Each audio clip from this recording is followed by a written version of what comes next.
Hello, my friends, and welcome back to English Unleashed. I'm Tom, and today's episode is all about business English, the kind of English you need at work, in meetings, and in professional conversations. Many learners feel nervous in a business setting. Maybe you worry your English is not formal enough. Or maybe you feel silent in meetings because you don't know the right words. But here's the good news. You don't need hundreds of complicated business phrases. You just need a few simple, powerful expressions that make you sound clear, professional, and confident. And here's the even better news. You already know most of them. Today, I'll help you polish up these everyday phrases so they are perfect for the workplace. We'll practice 3 essential areas of business English: starting a meeting, giving your opinion, and agreeing or disagreeing. Let's begin with starting a meeting. When you want to start a meeting, instead of simply saying, "Okay, let's start," try this. Good morning, everyone. Let's get started with today's agenda. This phrase shows respect and sets the tone for the meeting. If someone else leads the meeting, you can also say, "It's all yours, John," meaning it's time to start. "It's all yours" is a polite way of saying, "You lead now." Now, let's practice some ways to express your opinion. Imagine you and your colleagues are discussing an upcoming project. Instead of just saying, "I think we should do this," or "I think we shouldn't do that," try something like, "From my perspective, our top priority should be to finish this by Friday." In this example, "from my perspective" means based on my way of thinking. It's a more sophisticated way of saying, "in my opinion." Another great option is, "In my experience, the best approach would be to first consider all the options." In this sentence, "in my experience" means based on what I have learned from similar situations in the past. So instead of saying "I think," vary your language by using "from my perspective" or "in my experience," followed by a suggestion or recommendation. And if you want to emphasize the benefits of your idea, say, "If we take this action, we'll likely achieve better results." By saying this, you're not expressing your opinion. You're presenting a logical argument supported by facts and reasoning. This builds trust and encourages others to consider your viewpoint. Now, let's practice expressing your opinion in a polite way. Imagine your boss asks for your opinion about a new project. Instead of saying, "I think we should do this," or "I think we shouldn't do that," try something like, "From my perspective, our top priority should be to finish this by Friday." In this example, "from my perspective" means based on my way of thinking. It's a more sophisticated way of saying "in my opinion." Another great option is, "In my experience, the best approach would be to first consider all the options." In this sentence, "in my experience" means based on what I have learned from similar situations in the past. So instead of saying "I think," vary your language by using "from my perspective" or "in my experience," followed by a suggestion or recommendation. And if you want to emphasize the benefits of your idea, say, "If we take this action, we'll likely achieve better results."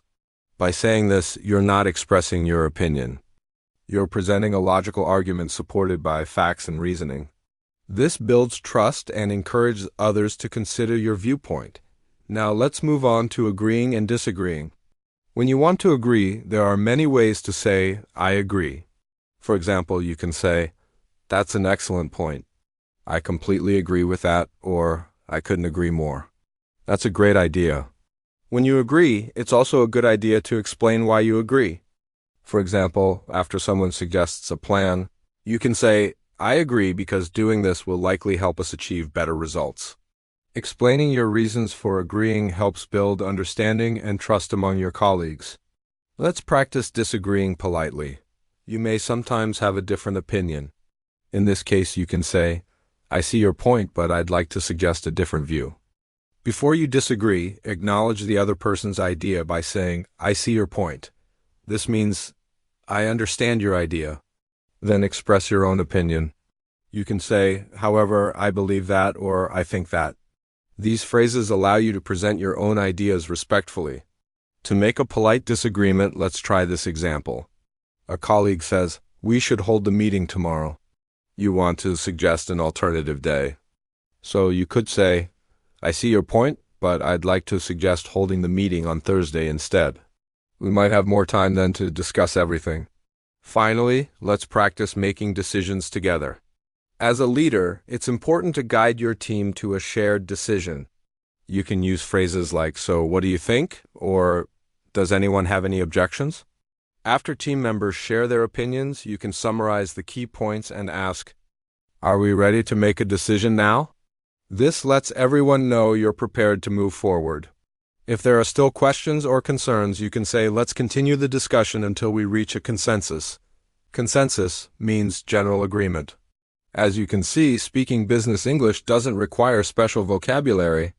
It's about using everyday language in a clear, confident, and polite way. Now let's put it all together. Let's imagine you work in a company that organizes events. Your manager has asked you to lead a meeting with your colleagues to discuss the next event. So let's practice. Good morning, everyone. Let's get started with today's agenda. Our main goal for this meeting is to decide on the date and the location for our next event. Colleague 1. Well, I'm free on Wednesday and Thursday next week. What about you, Tom? I'm available on both days, but I think we should also consider Friday. In my experience, having an event at the weekend often brings better results. Colleague 2.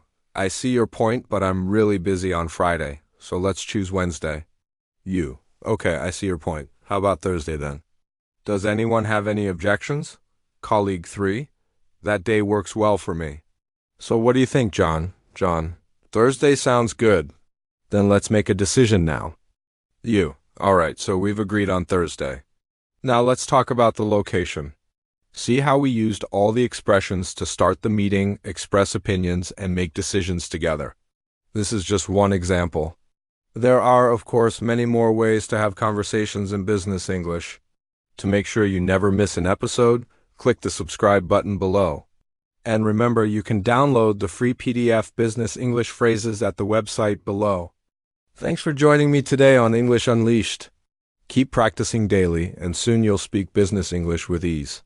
See you next time.